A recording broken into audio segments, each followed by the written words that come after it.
पौराणिक कथा के अनुसार गुरु द्रोणाचार्य शस्त्र विद्या के महान ज्ञाता थे। समस्त प्रकार के अस्त्रों शस्त्रों के संचालन व युद्ध विद्या का जितना ज्ञान उन्हें था, उनके समान किसी आचार्य को नहीं था।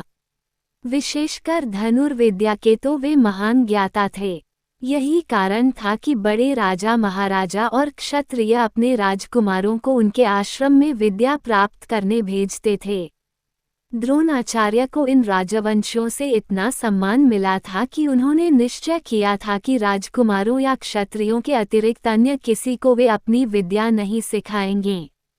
प्राचीन काल में शास्त्र विद्या के साथ साथ शस्त्र विद्या का भी बहुत महत्व था। राजकुमारों व क्षत्रिय कुमारों के लिए तो शस्त्र विद्या का ज्ञान अर्जित करना और भी अत्यंत आवश्यक माना जाता था। कुरु वंश के कुमारों यानी पांडवों व कौरव भाइयों के लिए भी शस्त्र विद्या सीखने को समुचित प्रबंध किया गया था। उनको शस्त्र विद्या सिखाने का दायित्व गुरु द्रोणाचार्य पर ही था। एक दिन गुरु द्रोणाचार्य अपने शिष्यों को युद्धाभ्यास करा रहे थे कि उनकी दृष्टि आश्रम के द्वार के निकट खड़े एक भील बालक पर पड़ी। द्रोणाचार्य ने ध्यान दिया कि पिछले कुछ दिनों से वह भील कुमार उसी स्थान पर आ खड़ा होता है और चुपचाप आश्रम की गतिविधियां देखता रहता है। पहले तो उन्होंने सोचा कि वह वैसे ही कोई वनवासी बालक है जो घूमता हुआ वहां आ गया है, परंतु जब वह प्रतिदिन नियम पूर्वक आने लगा तो वे ये जानने को उत्सुक हो उठे कि वह भील कुमार कौन है और यहाँ आकर क्या देखता है। कुछ सोचकर द्रोणाचार्य ने आश्रम के एक सेवक द्वारा उसे बुलाया। कुछ डरा सहमा वह भील कुमार गुरु द्रोणाचार्य के सम्मुख आ खड़ा हुआ।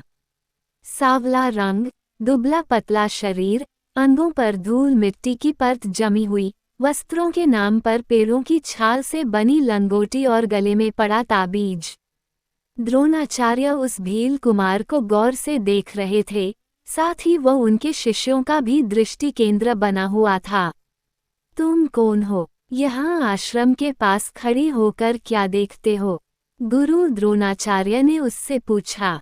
बालक ने अपने दोनों हाथ जोड़कर द्रोणाचार्य को प्रणाम किया और बड़ी शिष्टता से बोला, गुरुदेव, मेरा नाम एकलव्य है। मैं भीलराज हिरण्यधनु का पुत्र हूँ। मुझे धनुष बाण चलाना अति प्रिय है। एक बार मेरे पिता ने बताया था कि आप बहुत अच्छा धनुष बाण चलाना जानते हैं और सिखाते भी हैं। मैं प्रतिदिन यहाँ यही सोचकर आता था कि आपसे धनुर्विद्या सीखूंगा, किंतु आपसे कहने का साहस न कर सका।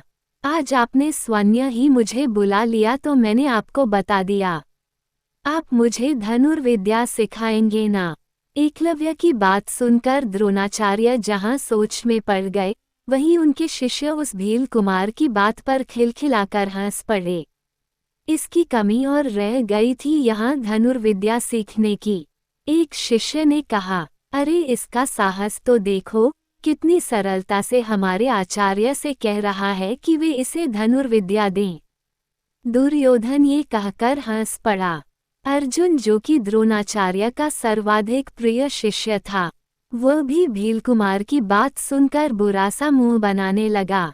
द्रोणाचार्य ने अपने शिष्यों को उनके इस व्यवहार पर डांटते हुए कहा, शांत हो जाओ, तुम्हें ये सब शोभा नहीं देता कि किसी का इस प्रकार उपहास उड़ाओ। द्रोणाचार्य के कठोर शब्द सुनकर वे सभी चुप हो गए, परंतु उनकी दृष्टि अपने गुरु और एकलव्य पर ही जमी थी। वे सभी यह जानने को उत्सुक हो उठे कि द्रोणाचार्य उसे क्या उत्तर देंगे। द्रोणाचार्य ने बड़े स्नेह से एकलव्य से कहा, वत्स, मुझे खेद है कि तुम्हारी धनुर्विद्या सीखने की इच्छा यहाँ पूरी नहीं हो सकती। मैं केवल राजकुमारों और क्षत्रियों को ही शस्त्र चलाना सिखलाता हूँ, किसी अन्य हो नहीं। अच्छा होगा कि तुम अपने घर लौट जाओ। मैं तुम्हारे पिता भीलराज हिरण्यधनु से परिचित हूँ। वे अवश्य ही तुम्हारे लिए किसी योग्य शिक्षक का प्रबंध करा देंगे, जिनसे तुम धनुर्विद्या सीख सको। द्रोणाचार्य की बात सुनकर एकलव्य उदास हो गया। फिर वह बोला, पूज्य आचार्य, जिस दिन मैंने अपने पिता से आपकी धनुर्विद्या की प्रशंसा सुनी थी, मैंने तभी प्रतिज्ञा की थी कि मैं आपसे ही धनुर्विद्या सीखूंगा और एक श्रेष्ठ धनुर्धर बनूंगा। अब आप ही बताएं कि मैं क्या करूं। वत्स, तुम्हारा कहना अपनी जगह सही है, किंतु मुझे खेद है, मैं तुम्हारी कोई सहायता नहीं कर सकता। फिर एक बात और भी है, तुमने अभी कहा कि तुम श्रेष्ठ धनुर्धर बनना चाहते हो, तो हे वत्स, यह विचार तुम अपने मन से निकाल ही दो। मैं भी प्रतिज्ञा कर चुका हूँ कि मैं अपने शिष्य अर्जुन को ही इस संसार का सर्वश्रेष्ठ धनुर्धर बनाऊंगा। अब यदि मैं तुम्हें धनुर्विद्या सिखा भी दूँ, तब भी तुम्हारी श्रेष्ठ धनुर्धर बनने की इच्छा कभी भी पूरी न हो सकेगी। अच्छा होगा कि तुम ये विचार अपने मन से निकालकर अपने घर लौट जाओ। द्रोणाचार्य की इन बातों ने एकलव्य की सारी आशाओं पर पानी फेर दिया। उसने एक बार वहां खड़े उन कुमारों को देखा, जो उपहास उड़ाती दृष्टि से उसे घूर रहे थे, तथा फिर एक बार डगडगाई नजरों से द्रोणाचार्य को देखा, उन्हें प्रणाम कर रवा वापस लौट गया। द्रोणाचार्य ने एकलव्य को लौटा तो दिया था, परंतु उसके चेहरे के हाव भाव देख तथा उसकी बातें सुन उन्हें ऐसा लगा कि उन्होंने यह उचित नहीं किया, परंतु अपनी जगह वह भी विवश थे और कर भी क्या सकते थे। एकलव्य भारी मन से अपने घर की तरफ चला जा रहा था, किंतु उसके मन में तरह तरह की बातें उभर रही थी। पिताजी ने भी कहा था द्रोणाचार्य तुम्हें कभी धनुर्विद्या नहीं सिखाएंगे, किंतु मैंने उनकी बात नहीं मानी। इससे तो आचार्य मुझसे न पूछते, तो मैं उन्हें अपने मन की बात कभी नहीं बताता। एक आशा तो थी, आज वह भी समाप्त हो गई। अब मैं किस मुंह से वापस जाऊं? अपने संगी साथियों से बड़े गर्व से कहकर निकला था कि आचार्य द्रोण से धनुर्विद्या सीखकर ही घर लौटूंगा। अब उन्हें क्या उत्तर दूंगा? अपने इन्हीं विचारों में उलझे एकलव्य की समझ में नहीं आ रहा था कि वह अब क्या करें। सहसा उसके मस्तिष्क में एक विचार कौंधा। वह अपने आप से बोला, क्या हुआ जो आचार्य द्रोण ने मुझे अपना शिष्य बनाने से मना कर दिया? मैंने तो मन ही मन उन्हें अपना गुरु मान ही लिया है। उसने तत्काल मन ही मन एक संकल्प किया और अपने घर का मार्ग छोड़ वह एक अपरिचित मार्ग पर वन की ओर चल दिया। वन में एक उपयुक्त स्थान देखकर उसने पेड़ पौधों की पत्तियों व खरपतझड़ों से एक कुटिया तैयार की। उसके बाद वहीं धरती से मिट्टी खोदकर अपनी कल्पना से आचार्य द्रोण की एक प्रतिमा बनाकर उसकी विधिवत ढंग से स्थापना कर दी। वन से ही फल फूल आदि लाकर उसने आचार्य द्रोण की प्रतिमा की पूजा अर्चना की। तत्पश्चात बांस की खरपतझड़ी का धनुष व सरकंडों के नुकीले बाण बनाकर उससे धनुर्विद्या का अभ्यास करना आरंभ कर दिया। अब तो उसका एक ही नियम और एक ही लक्ष्य बन गया था, निरंतर अभ्यास करना तथा श्रेष्ठ धनुर्धर बनना। सुबह से लेकर शाम होने तक वह बिना कुछ खाए पिए धनुर्विद्या के अभ्यास में लगा रहता। सर्दी, गर्मी, धूप, बरसात की उसे बिल्कुल परवाह नहीं थी। अभ्यास आरंभ करने से पूर्व व बाद में वह आचार्य द्रोण की प्रतिमा की पूजा अर्चना करना नहीं भूलता था। एकलव्य के इस कठिन अभ्यास तथा अपने गुरु के प्रति उसकी समर्पित भावना का परिणाम ये हुआ कि दिन प्रतिदिन उसकी धनुर्विद्या में निखार आता गया। इस प्रकार एकलव्य को अभ्यास करते करते कई माह बीत गए। एक दिन की बात है, एकलव्य अपने लक्ष्य पर बाण का निशाना साध ही रहा था कि एक कुत्ते के भौंकने की आवाज से उसका ध्यान भंग हो गया। एकलव्य ने उस कुत्ते को डरा धमकाकर भगाना चाहा, किंतु वह कुत्ता नहीं भागा, उसी तरह भौंकता रहा। तब एकलव्य ने क्रोधित होकर कुत्ते के मुंह को बाणों से इस प्रकार बींध दिया कि उसके कोई घाव तो नहीं हुआ, किंतु उसका भौंकना बंद हो गया। इस स्थिति से घबराकर कुत्ता जिस दिशा से आया था, उस ओर भाग गया। वास्तव में वह कोई साधारण जंगली कुत्ता नहीं था, ये कौरव पांडव कुमारों का पालतू शिकारी कुत्ता था। वे सभी अपने गुरु द्रोणाचार्य के साथ वन में शिकार करने आए थे। जब कुत्ता उनके पास पहुंचा, तो उसकी ये दशा देख सभी आश्चर्यचकित रह गए।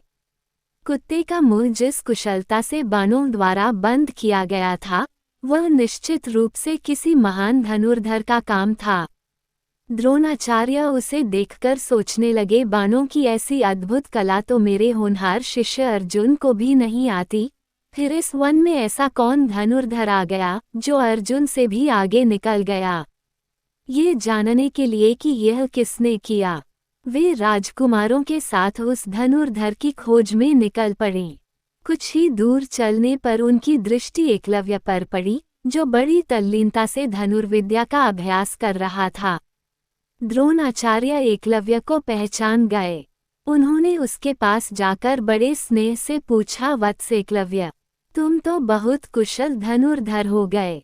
किससे सीखी तुमने ऐसी अचूक धनुर्विद्या? एकलव्य ने अपने सामने द्रोणाचार्य को खड़े देखा तो बड़े आदर से उनके चरण स्पर्श किए और बोला, आदरणीय गुरु, द्रोणाचार्य से ही मैंने धनुर्विद्या सीखी है। ये सुनकर आचार्य द्रोण सहित सभी राजकुमार भी चौंक गए। मुझसे? आचार्य द्रोणाचार्य हैरान होकर बोले, मैंने कहाँ सिखाई तुम्हें ये धनुर्विद्या? तब एकलव्य ने उन्हें उनकी प्रतिमा दिखाई और सारी बात बता दी। अब तक एकलव्य की बात सुनकर हैरत में पड़े द्रोणाचार्य उसकी लगन व गुरु भक्ति देख बहुत प्रसन्न हुए। आज तक उन्होंने ऐसा दृढ़ प्रतिज्ञ किशोर नहीं देखा था। उन्हें इस बात का दुख था कि उन्होंने ऐसे प्रतिभावान शिष्य को लौटा दिया था। सहसा उनके मन में विचार आया, मैंने प्रतिज्ञा की थी कि अर्जुन को संसार का सर्वश्रेष्ठ धनुर्धर बनाऊंगा, परंतु एकलव्य तो अर्जुन से कई गुना अधिक श्रेष्ठ जान पड़ता है। अब मेरी प्रतिज्ञा का क्या होगा? कुल पल विचार कर उन्होंने एक निर्णय लिया। वे बोले, वत्स एकलव्य, जब तुमने मुझे अपना गुरु मान ही लिया है, तब मैं तुम्हें अपना शिष्य स्वीकार करता हूँ। क्या तुम अपने गुरु को गुरु दक्षिणा नहीं दोगे? क्यों नहीं गुरुदेव, आप आज्ञा दीजिए। एकलव्य ने प्रसन्न हो अपने हाथ जोड़कर सिर झुका दिया। तब तुम मुझे अपने दाएं हाथ का अंगूठा काट कर दे दो, यही मेरी गुरु दक्षिणा होगी। किसी प्रकार साहस करके गुरु द्रोणाचार्य ने कहा। उनका इतना कहना था कि एकलव्य ने बड़ी फुर्ती से अपनी कमर में खून सी कतार निकाली और बिना झिझके अपना दायां अंगूठा काटकर द्रोणाचार्य के चरणों में रख दिया। ये दृश्य देखकर वहां खड़े सभी राजकुमार स्तब्ध रह गए। उन्होंने कभी सोचा ही नहीं था कि कोई ऐसी गुरु दक्षिणा भी देने का साहस रखता होगा। द्रोणाचार्य ने कांपते हाथों से अपनी गुरु दक्षिणा ग्रहण की तथा गदगद होकर एकलव्य को सीने से लगा लिया। इस समय द्रोणाचार्य सहित सभी राजकुमार उस भील कुमार के समक्ष स्वन्य को बौना अनुभव कर रहे थे। धनुर्विद्या में दाएं हाथ का अंगूठा ही सब कुछ होता है, बिना उसके बाण नहीं छोड़ा जा सकता। एकलव्य का ये त्याग देखकर द्रोणाचार्य सहित कोई भी कुछ न बोल सका। सभी लोग पराजितों का भाव लेकर वहां से लौट गए। यह अटल सत्य है कि द्रोणाचार्य ने एकलव्य का अंगूठा न मांगा होता तो महाभारत में अर्जुन को कभी श्रेष्ठ धनुर्धर कहकर नहीं पुकारा जाता।